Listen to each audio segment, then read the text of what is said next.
Hello viewers, আসসালামু আলাইকুম। সবাই কেমন আছো? আশা করি সকলেই ভালো আছো। আজকে আমি শীতকালে সবজি দিয়ে শুটকি রান্না করব, তার জন্য তোমাদের সাথে শেয়ার করতে চলে আসলাম।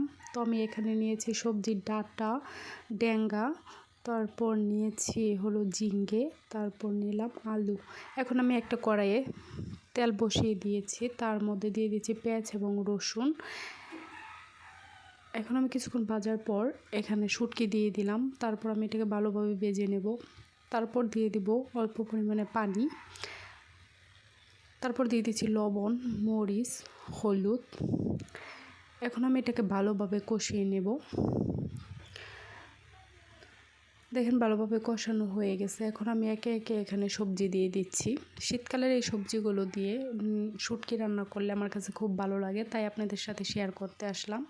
এখানে আমি আলু, ঝিঙ্গে, ডাঁটা দিয়ে দিয়েছি একসাথে। তারপর ভালোভাবে নেড়ে চেড়ে নেব। নেওয়ার পর এখানে আমি দিয়ে দিচ্ছি পরিমাণ মতো পানি, যাতে সবজিটা ভালোভাবে সিদ্ধ হয়ে যায়। এখন আমি ঢাকনা দিয়ে ঢেকে দেবো কিছুক্ষণের জন্য।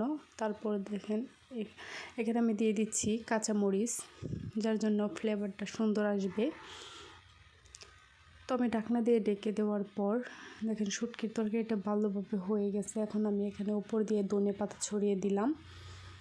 তো আশা করি সবার কাছে রান্নাটা খুব ভালো লেগেছে, তাই প্লিজ আমার চ্যানেলটি সাবস্ক্রাইব করবেন। সবাই সুস্থ থাকবেন, ভালো থাকবেন। খোদা হাফেজ।